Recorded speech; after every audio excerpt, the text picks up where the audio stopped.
At the start of the 1960s, Cold War tensions were heightening. Confrontation threatened.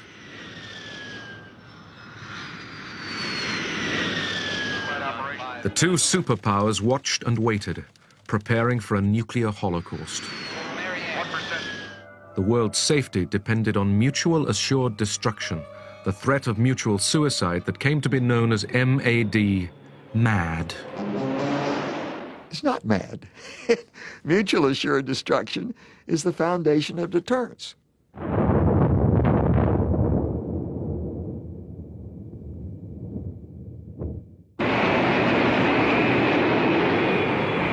On the 1st of July 1960, an American RB-47 reconnaissance plane like this took off on a routine mission to probe the radar defenses of the Soviet border.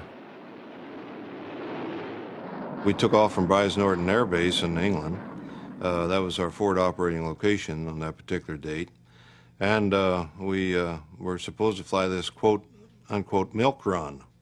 There's not supposed to be any particular problems during that particular flight. And we thought that this would be a rather simple flight, although it was a 12-hour mission. They flew in order to detect our radar stations. They wanted to know the location of the air defense system of the Soviet Union. They often flew close to our borders. We started flying parallel to the Soviet coastline, which had Murmansk and the mouth of the White Sea and so forth up there. And we knew there was quite a bit of activity going on up there by the Russians at that time. I was on combat duty to intercept, and I flew up to find the enemy. I was guided from the ground. When I saw the enemy plane, I identified it and radioed my base. The co-pilot said, check, check, check, right wing. And the aircraft commander, Major Palm, said, where the hell did that guy come from? I signaled the plane to follow me. He wouldn't obey. I radioed my base and asked what I should do. An order came back, destroy it. I opened fire, and the plane started to burn. As the MiG fighters returned to base, John McCone and co-pilot Bruce Olmsted parachuted to safety and imprisonment in Moscow's Lubyanka prison. The 4 other Americans on board had died in midair.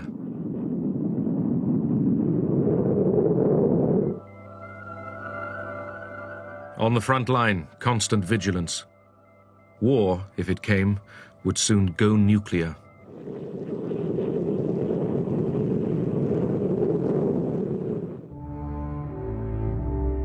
American Titan missiles, each with a warhead that could destroy Moscow, were ready to be launched.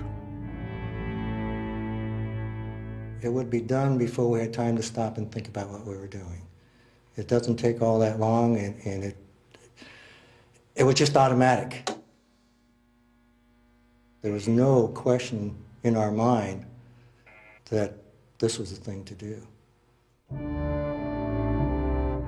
If we had ever received a launch message over the PAS system, I would have had absolutely no doubt that my life expectancy was measured in probably less than a half an hour. And the only question was, would we be able to launch this missile before the incoming hit us? Pearl Harbor was still a painful wound in the American psyche. In Alaska, Greenland, and England, ballistic missile early warning radars were in operation. America did not want to be surprised again. The Cold War was a war that went on 24 hours a day, 7 days a week. We felt that they were trying to take over the world, and actually we were one of their largest stumbling blocks in that effort. Therefore, we were one of their primary enemies, and their primary target was to take over our country. They were banging it into our heads, and we couldn't have imagined otherwise. The Americans were aggressors who wanted to conquer the whole world. and we had to protect the world. In 1961, the new American president, John Kennedy, had taken office in a tense nuclear world. He inherited from Eisenhower the doctrine of massive retaliation.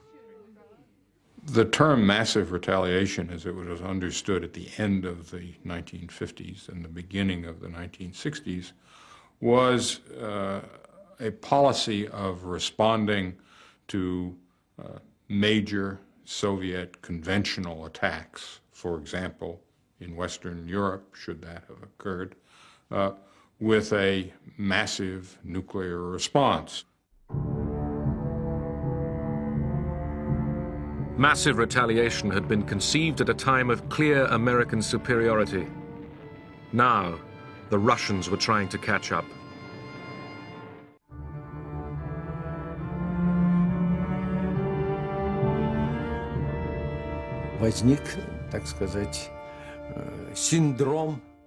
There was a syndrome to catch up and overtake, to try and show everyone that we weren't far behind the Americans, that we too had nuclear weapons. There were those who said that we can only prevent a nuclear war if we oppose world imperialism with a force of similar strength.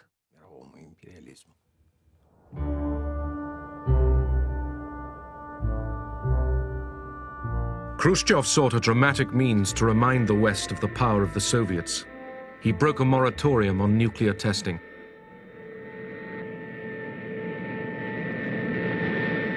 October the 30th, 1961. A Russian bomber crew were preparing to drop the largest bomb the world had ever seen.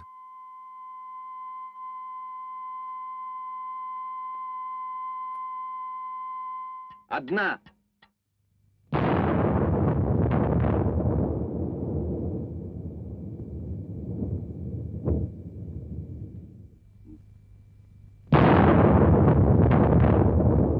The explosion was the equivalent of more than 50 million tons of TNT, more than all the explosives used in World War II.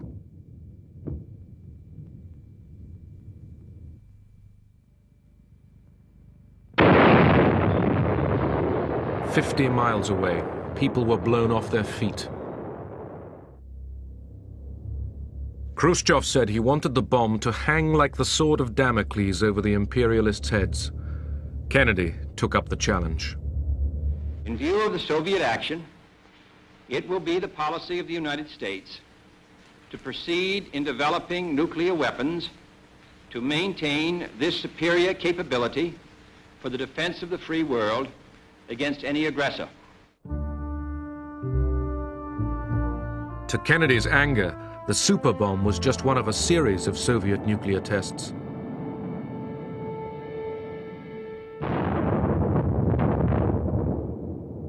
I remember counting down the seconds, then dropping the bomb. We had to put on special glasses and pull down curtains to protect us against the radiation.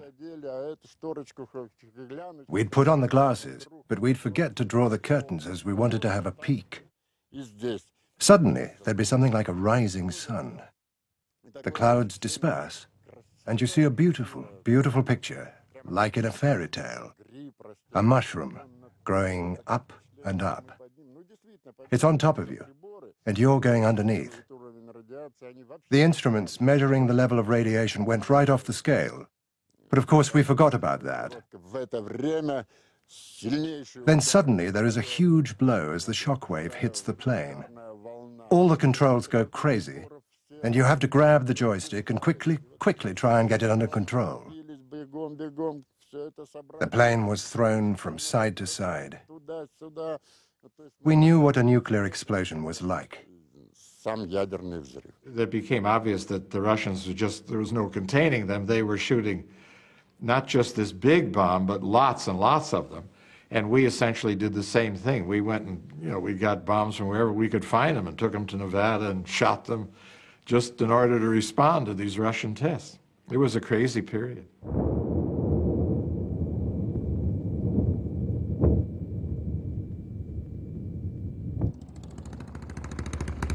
In the West, public opinion was turning against the arms build-up and the testing of the bomb. In Britain, what started in 1958 as a march to the weapons centre at Aldermaston swelled to an annual rally of tens of thousands of campaigners for nuclear disarmament.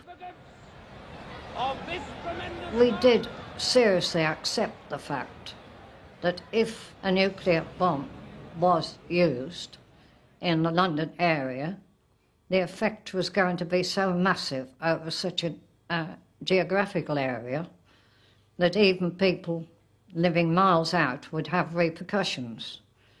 And we were quite serious in our expectation that this could happen.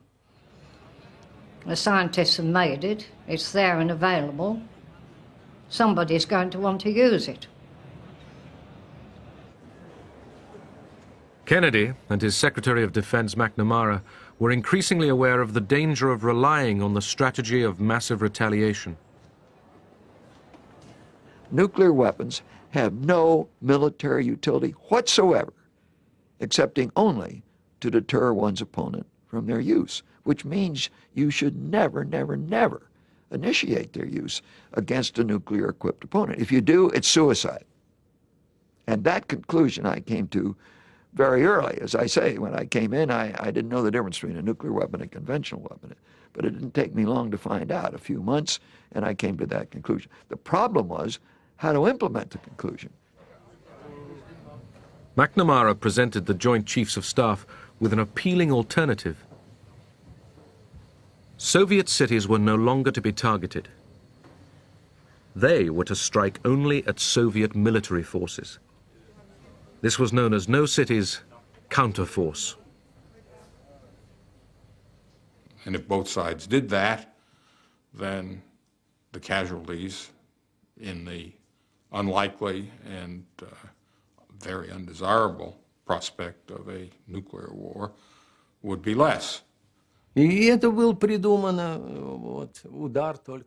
idea of a no cities plan is striking only against military bases, rocket forces and submarines. It was simply an attempt to make nuclear war morally acceptable. It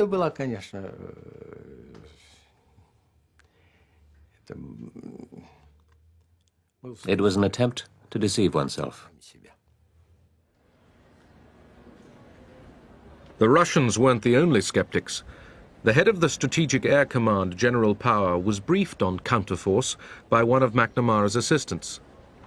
General Power insisted that the only way to deal with these barbarians was to blow them all up. And I said, but who's going to win that? And he said, I would be satisfied if there were just 2 Americans left and 1 Russian. That would be, we would have won. And I said, well, there'd better be one of them a woman. October 1962. Khrushchev, seeking to reduce American nuclear superiority, sent Soviet missiles into Cuba. It was real. You know, this was no joke. They were moving mid-range missiles into Cuba, and I don't think there's any doubt about the fact they were moving. They may have had some there already. They certainly had the facilities to rapidly introduce them. That was tense. Kennedy ordered a blockade and put his forces across the globe on the highest alert.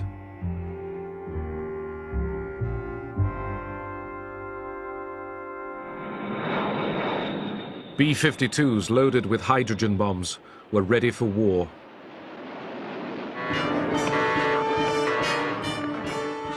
During the Cuban crisis, if the horn blew, we shook like the devil. I mean, we were scared. We said, we're on our way. So we simply ran to that airplane and fired up the ground carts to get power to the airplane and air to start the engine. And we cranked those engines as fast as we could, and we would listen for a message from Strategic Air Command to give us instructions on what type of exercise it was, if it was a practice or if it was a real thing. You know, you literally swallowed because you didn't know what it was going to be. Confronted by Kennedy's nuclear superiority, Khrushchev turned the missile ships back. Both Khrushchev's government and Kennedy's government proved to be wise enough to find their way out of this situation. The Cuban Missile Crisis was very important. It showed just how close to the edge of the nuclear precipice the world was standing. Moscow and Washington realized that direct communication between the two capitals must be improved.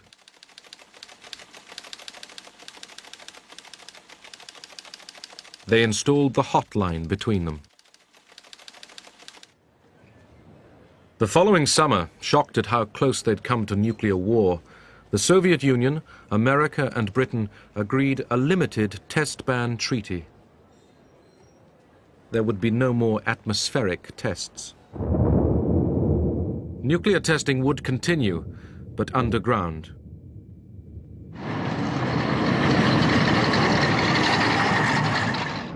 In Russia, the Kremlin had learned a lesson.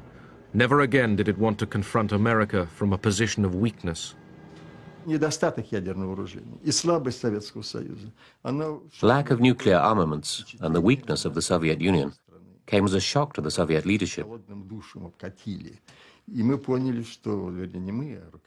It was like a cold shower for the government, who realized that these weaknesses had to be overcome.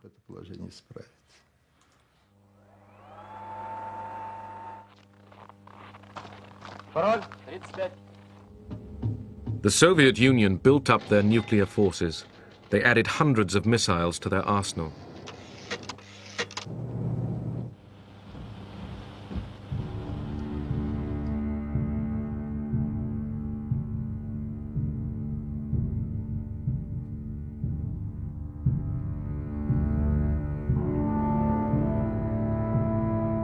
The Americans had to accept that, realistically, they could no longer destroy all the Soviet forces. It became clear that if you said that your main approach was going to be to target the other side's military capability, what would happen is that those targets would proliferate to the point where there would be no limit to the amount that you would spend on strategic forces. The military on both sides accepted that they could no longer protect their own country from destruction. The superpowers had discovered they had one thing in common: an interest in avoiding nuclear war. It is an ironic but accurate fact that the two strongest powers are the two in the most danger of devastation. All we have built, all we have worked for, would be destroyed in the first 24 hours. And even in the Cold War, which brings burdens and dangers to so many countries, including this nation's closest allies, our two countries bear the heaviest burdens. For we are both devoting massive sums of money to weapons that could be better devoted to combat ignorance, poverty, and disease.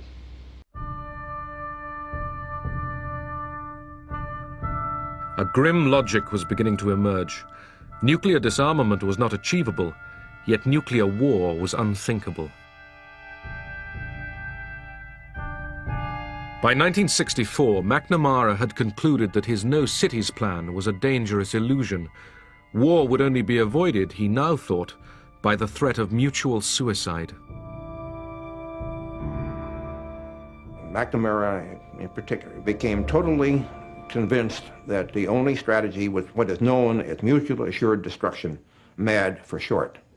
And what that meant was that the only way to have stable deterrence in the world was for both sides to be able to kill 25 to 50% of the other's population. It's not MAD.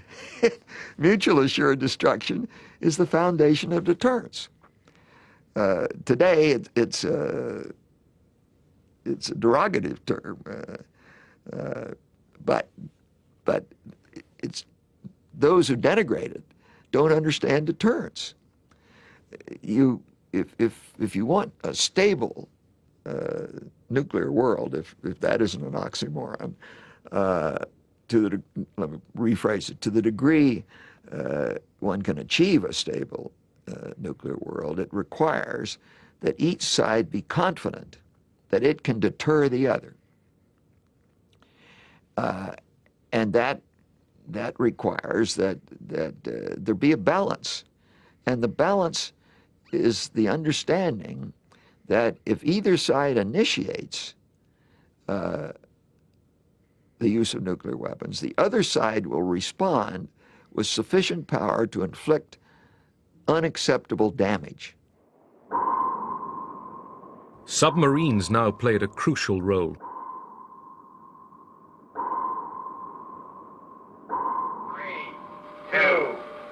T0. Fire.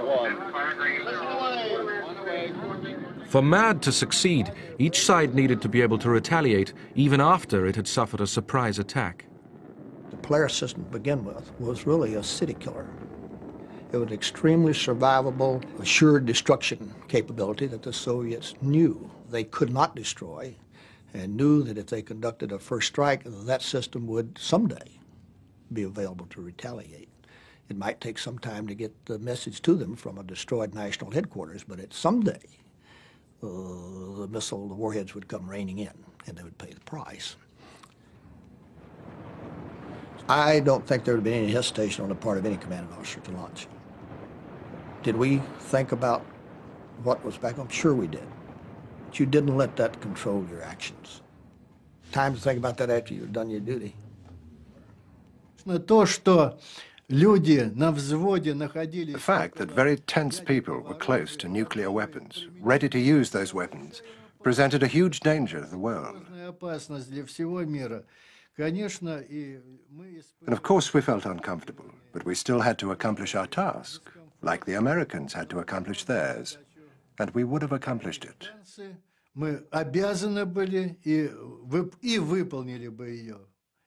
What would it have ended in? It would have had very sad consequences for the world.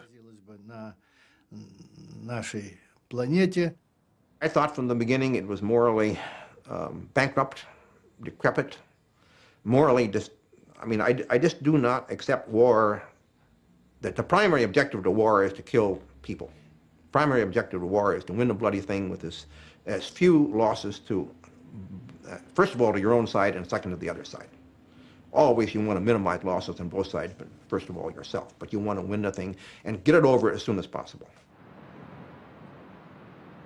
If the first day had involved attacks on cities, then it would have been just unbelievably catastrophic. Tens of millions of deaths and enormous destruction. Even one thermonuclear weapon on a large city would be destructive on an almost unimaginable and unprecedented scale. World War II killed 50 million people, but it didn't do it in one day.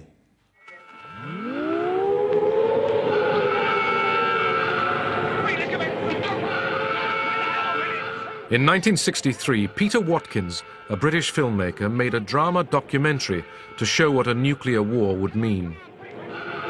9:16 a.m. A single megaton nuclear missile overshoots Manston Airfield in Kent and airbursts 6 miles from this position.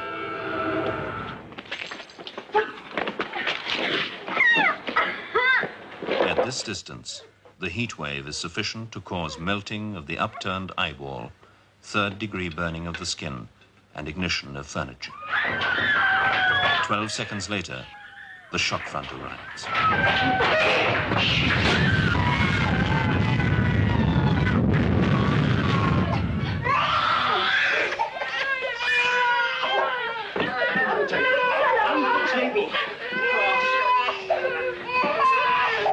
The blast wave from a thermonuclear explosion has been likened to an enormous door slamming in the depths of hell.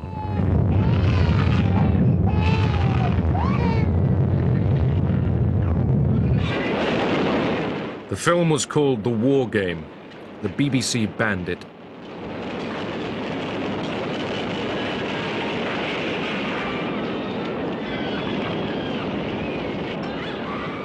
It wasn't seen on television for 20 years.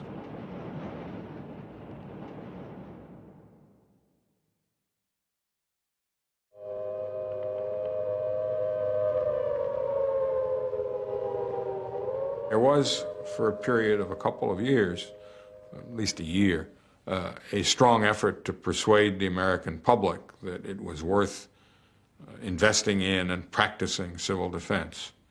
That campaign fell flat. The public wasn't very interested.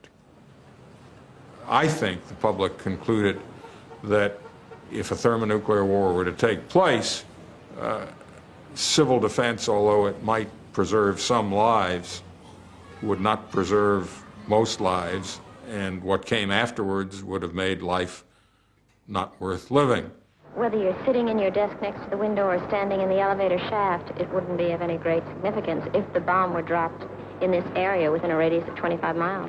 I assume you're supposed to go to a shelter, but in a city like New York, there's not much chance that a person would survive if there was an attack or something. In the case of a real attack, nobody would know what to do, I'm quite sure.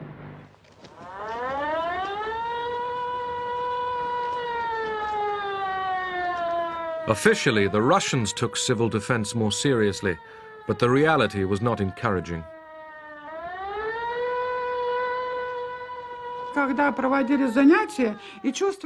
When people began to realize how dangerous these weapons were, they used to joke that if a nuclear bomb was dropped nearby, all they'd be left to do was to cover yourself with a white bedsheet and crawl to the cemetery. If you could make it to the cemetery, that is. The leaders were guided by the idea that, as there might not be a nuclear war, why spend money which we were so short of? On the other hand, if there was a war, civil defense would not help. It was a very sensible, purely pragmatic Russian attitude.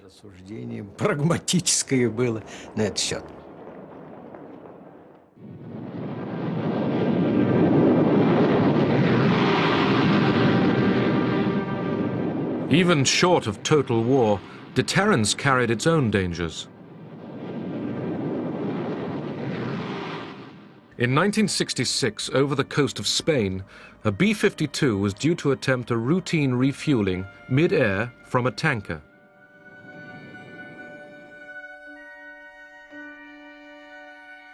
In the village of Palomares, Simo Ortez was setting out for the day's fishing.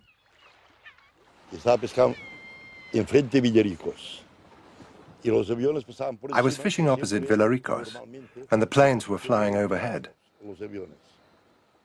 We always used to watch the planes. There were two B-52s refueling, and the ones at the back must have brushed against each other, and the planes exploded.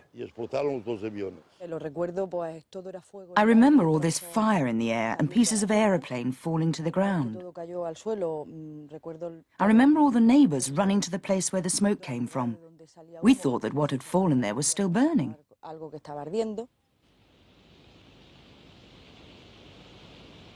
As the planes broke up, 4 hydrogen bombs were scattered over the coast. 3 hit the ground. 1 was lost at sea. I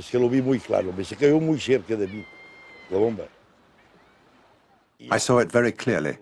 The bomb fell into the sea, very close to me. And then I saw how much interest the Americans showed. The whole Sixth Fleet came.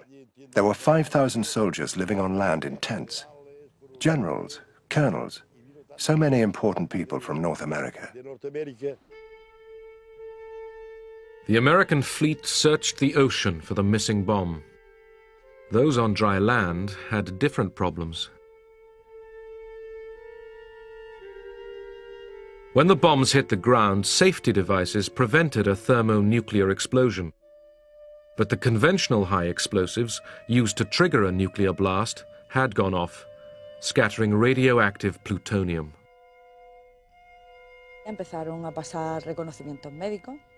They started doing medical checkups here in the town with a Geiger counter. Some people had to throw away their clothes because they were contaminated. The houses were washed down with detergent or water. At no stage did the Americans tell us anything. People were scared because no one knew what was happening. All you knew was that you were forbidden to eat things, that you couldn't go out on the street, you couldn't touch anything. Everything but everything was permanently prohibited. Over 4,500 barrels of contaminated soil were shipped back to the United States for burial.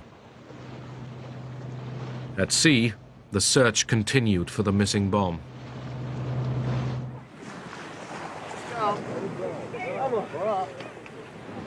The Spanish feared that the Mediterranean was contaminated. American ambassador Biddle Duke went swimming for the cameras. Ambassador, do you detect any radioactivity in the water? if this is radioactivity, I love it. 80 days after the accident, an American mini-submarine, Alvin, found the missing bomb intact.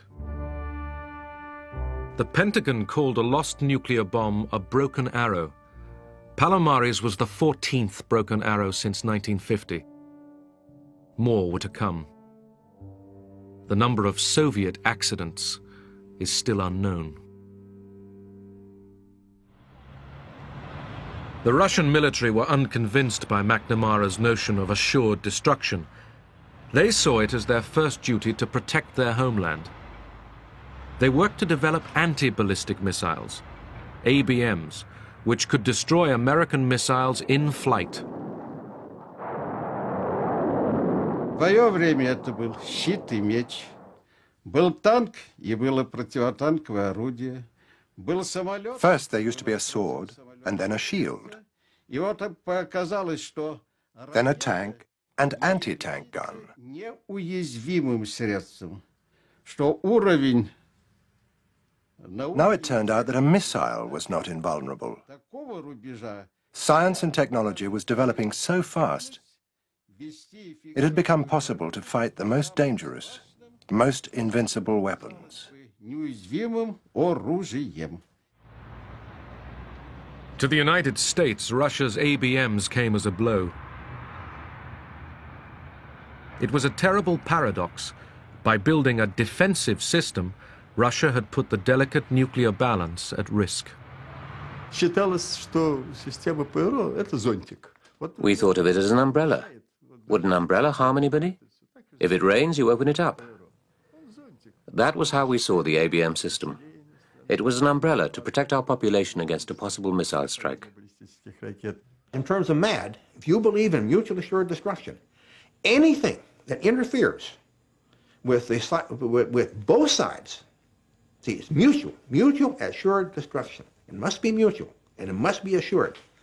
So anything on either side that it would interfere with both sides, either or both sides, capability to kill 20 to 50% of the population of the other side is, by definition, destabilizing. The introduction of ABMs destabilized MAD, the balance of terror.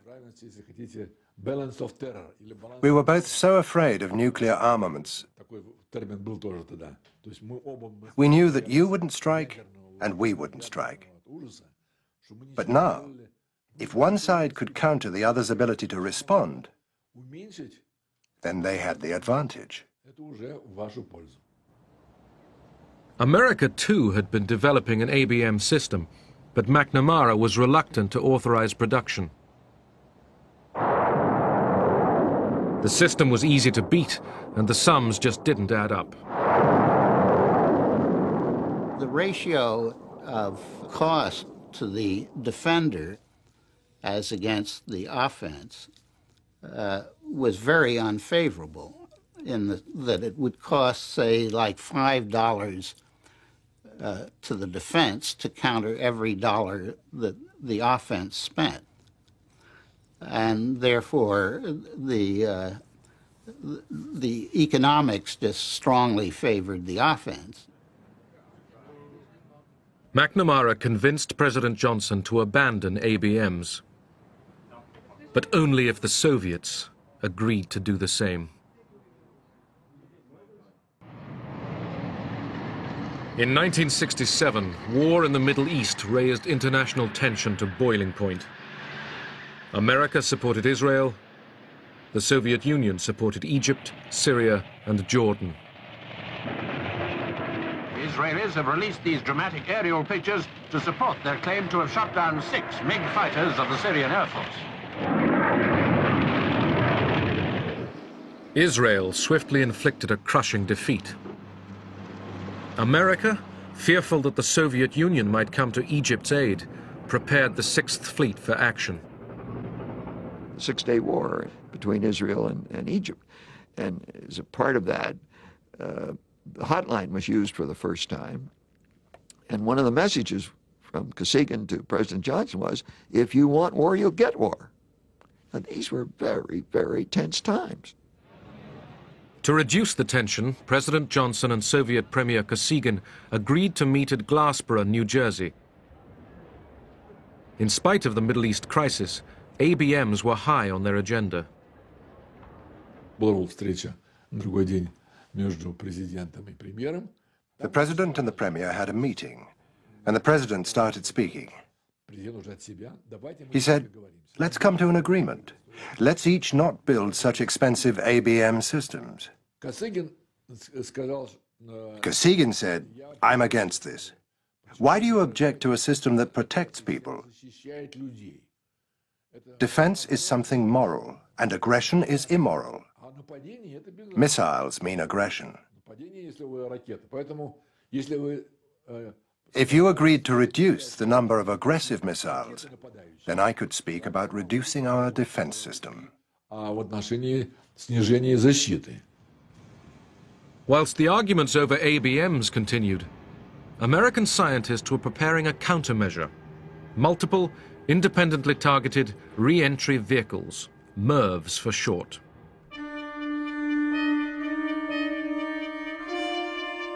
One single missile could now carry 10 separate warheads, each capable of destroying a city. Once you got into the MIRV era, the problem of strategic defense became infinitely more complicated, infinitely more expensive, because you had to devise ways of going after a multiplicity of warheads and all kinds of junk that would be put into the atmosphere to mislead the defense. Одной противоракетой можно поразить по существу одну баллистическую... One anti-ballistic missile is enough to shoot down one ballistic missile. Баллистическая ракета имеет... But now imagine that a ballistic missile has 10 separate warheads. Тогда, значит, возникает необходимость... In order to shoot down one of those missiles, you would need at least 10 anti-ballistic missiles. Против нее по меньшей мере 10 противоракет. Here are two figures for you to compare.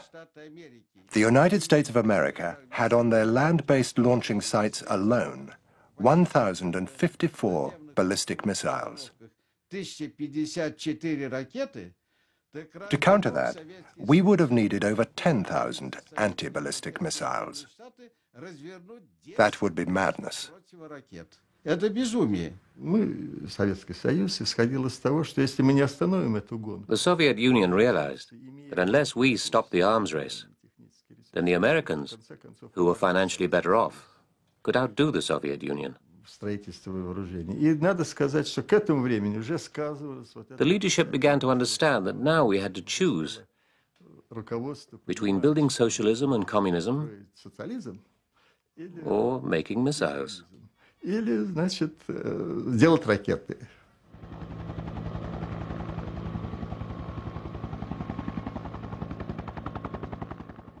By 1969, the superpowers were, between them, spending more than $50 million a day on nuclear armaments. It was a burden both sides were finding intolerable.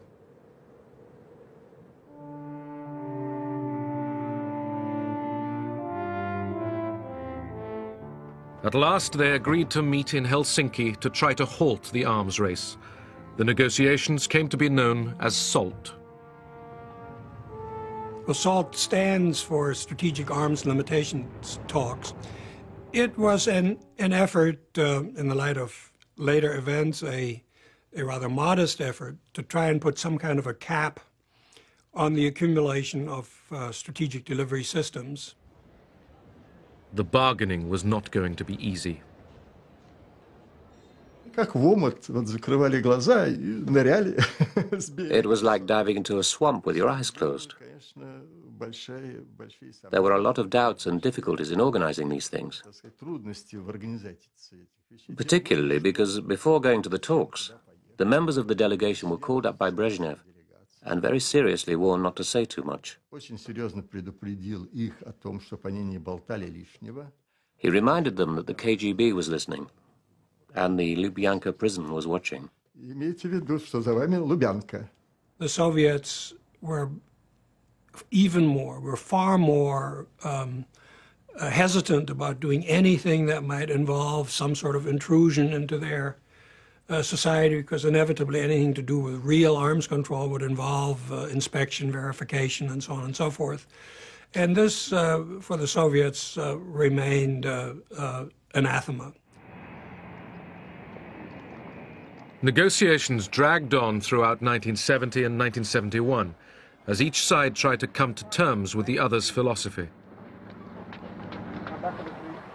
The Soviets really had it in their gut, in the marrow of their bone, this right, this inherent right of a nation to defend itself. And there wasn't really any argument in those days, early days, of a technical nature, of a strategic, analytical nature. It was just the God-given, they wouldn't have said God, right of a nation to defend itself. Советский Союз был как бы голый, окруженный вокруг.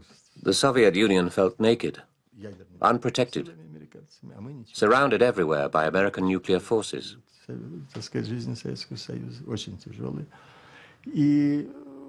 It was very difficult to protect the Soviet Union.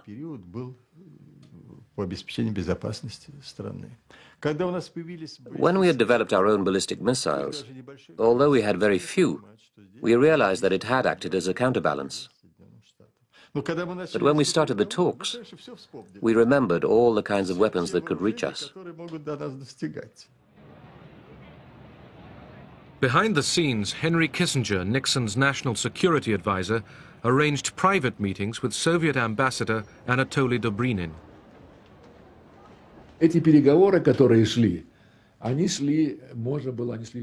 These meetings made it possible to introduce corrections or amendments without losing face.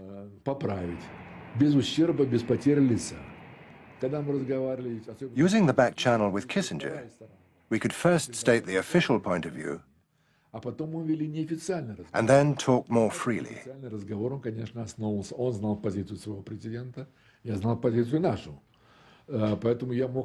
I would say, Henry, mind you, or you should realize.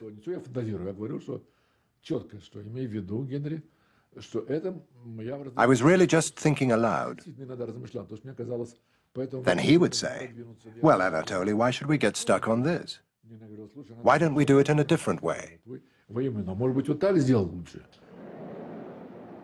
Face to face across the table, the two sides made progress on ABMs, but they barely touched on the most destabilizing of the new technologies: multiple warheads, MIRVs.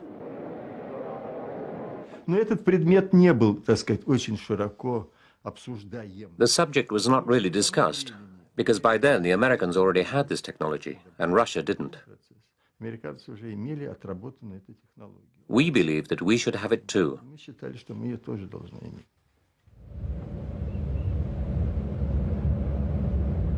Finally, in May 1972, after almost 3 years of negotiations, President Nixon arrived in Moscow to sign the SALT agreements with Premier Brezhnev. ABMs had now been discredited, and the two sides agreed to limit them. But all they could agree on offensive weapons was a temporary freeze on missile launchers. The superpowers were learning to cooperate. Yet their failure to control MIRVs meant that in the next decade, Russia and America would add 12,000 nuclear warheads to their arsenals.